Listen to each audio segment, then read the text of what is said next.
Volvemos a Perú. Volvemos con más datos antes de las Exacto, elecciones. exactamente. Está candente el clima político. Efectivamente, allí. hay efervescencia política en Perú y vamos a Enzo Helguera. Ayer nos pasaba un panorama de lo que puede ocurrir justamente el próximo domingo. Enzo, tenemos los datos finales, en todo caso, de lo que están diciendo ahora las encuestas. ¿Qué va a pasar en Perú? ¿Cómo va?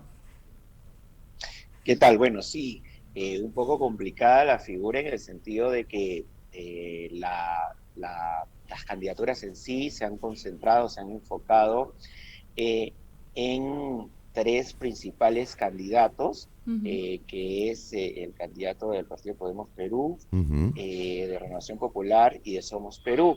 Ellos empezaron más o menos en el orden en el que te estoy mencionando sus puntuaciones. Sin embargo, tras algunas pullas en los debates que han habido por los medios de comunicación y finalmente el debate por parte del Jurado Nacional de Elecciones, que es la entidad, digamos, estatal que organiza las elecciones, termina sacando en algunos casos lo peor de los candidatos, en otros tratando de mejorar el perfil, pero los ataques que se ha tenido en último momento, que parecía una campaña, digamos, un poco tranquila, terminó alcanzando una efervescencia que ha hecho que estos números además se terminen moviendo. Ah, mirá.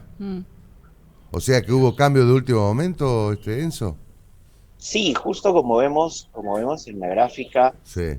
Daniel Urresti, que empezó en primer lugar, a medida de que ha ido pasando el tiempo y nos estamos acercando a las elecciones, ha tenido bajas considerables en una puntuación que ya había alcanzado un techo político, pero que además era fuerte y sólido, pero justamente con el desgaste y la falta de ser políticamente correcto a la hora de responder los ataques en el debate, ha hecho que finalmente le empiece a restar puntos porcentuales. El candidato que está en el segundo lugar, que era Rafael López Aliaga, ha pasado, según la investigación, a tercer lugar en cierto empate técnico con George Forsyth y con el mismo Daniel Urresti, porque también ha tenido problemas y acusaciones serias e importantes dentro de la campaña electoral y también en estas últimas semanas. Y finalmente George Forsyth, quien empezó de último su campaña, que se ha metido, digamos, entre los palos, le decimos acá en el argot criollo, pero se ha metido a la contienda desde un tercer lugar a un segundo lugar, y ahora siendo que ambos candidatos a la alcaldía de Lima Metropolitana se encuentran en un empate técnico.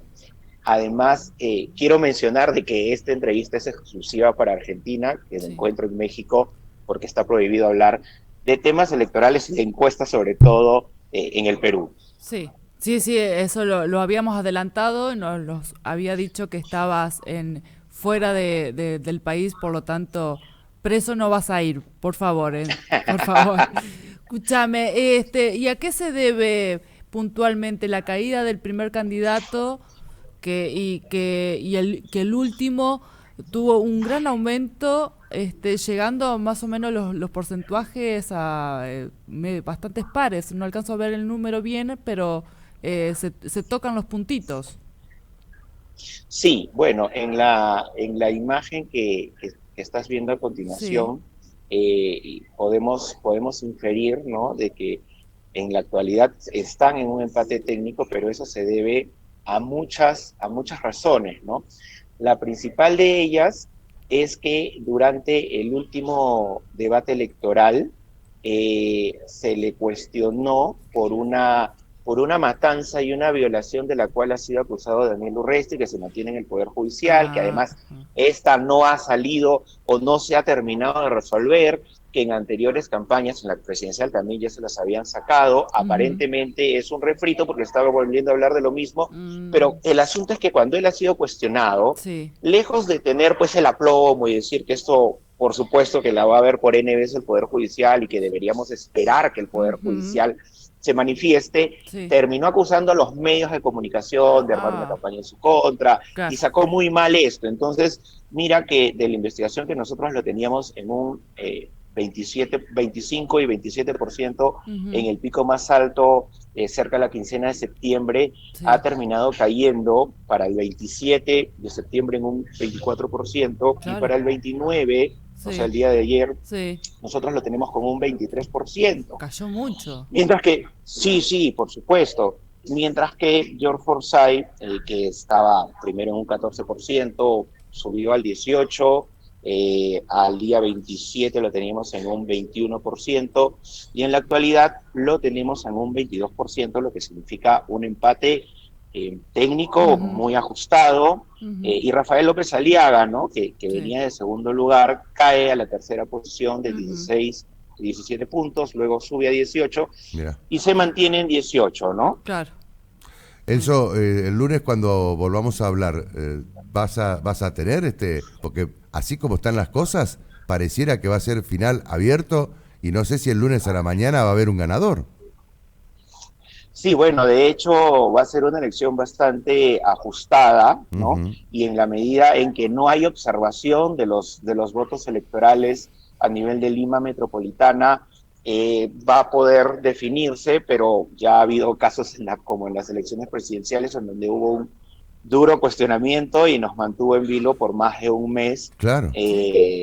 De estar contando y recontando votos. Claro. Esperemos que en Lima metropolitana no se dé, sobre todo por la salud de la institucionalidad, pero lo cierto es que está todo dentro del empate técnico, del margen de error, y va a depender mucho probablemente de algunos gestos que puedan hacer los candidatos de cara también a un periodo en el que ya no pueden hacer proselitismo electoral, pero que va a ser muy importante aquellos gestos que mencionamos, ¿no? Totalmente. Claro. ¿Y de Brasil qué tenés? ¿Tenés algunos datos? Que también tenemos las elecciones. De Brasil sí tenemos datos, luego les alcanzo a producción los cuadros que tenemos de Brasil y algunos distritos de Lima metropolitana. De Brasil tenemos que Lula da Silva se impone frente a Bolsonaro. La diferencia, digamos, se mantiene dentro del margen de error, pero le auguramos un éxito importante, pero que no necesariamente vaya a definir la primera vuelta, ¿no? Nosotros en la investigación que tenemos de Brasil... La duda está ahí, ¿no? Es decir, si gana o no en primera vuelta. Bueno, la duda, los datos que nosotros tenemos de Brasil está un poco más cerca al 41% versus el 34% de Bolsonaro, ¿no? Entonces, entonces evidentemente es una victoria en primera vuelta, pero probablemente no lo suficiente para que no haya una segunda vuelta, ¿no? Y que obviamente también va a ser un final de película y de infarto, pero es lo que alcanzan las votaciones. Históricamente tampoco es que Lula haya pues obtenido ese porcentaje que necesita para obtener la victoria, o por lo menos como las reglas electorales lo marcan al día de hoy. Claro. Así que habrá que esperar en todo caso hasta el 30 de octubre, que es la segunda vuelta. Y en segunda vuelta, ¿quién, midieron la segunda vuelta? Medimos una posibilidad de segunda vuelta, pero recordemos que es una fotografía del momento. Sería una segunda vuelta muy ajustada, en donde Lula da Silva sí se impondría, pero ese supuesto evidentemente es antes de los resultados de la primera vuelta. Las cosas sí pueden cambiar. Pero depende mucho, imponiéndose Lula da Silva. Claro, depende mucho la ventaja que logre en la primera vuelta, ¿no? Si es una ventaja clara. Sí, depende. Si es una ventaja clara, seguramente... Y también de las alianzas, ¿no?, que se hacen. Claro. Habrá que ver qué pasa, ¿no? Sí. Exactamente. Enzo, termina siendo quien es el mejor político. Oye, quiero aprovechar, por favor, para mandarle un saludo muy afectuoso a Flavia, que me han dicho que está de cumpleaños. Está de cumpleaños. Muchas gracias. Mandarle un fuerte abrazo desde Perú. Muchos cariños y muchos éxitos en su carrera profesional. Bueno, muchas gracias. Y que le crean mucho en el equipo. Sí. Totalmente. Sí. Me miman, me quieren, me dan. Me compraron torta y todo, así que mira. Mirá vos, ¿viste? Mucho cariño desde Perú, entonces. Bueno, muchas gracias.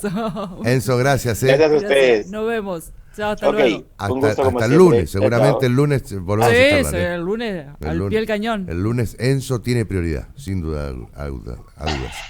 11. Listo, saludos. Chau.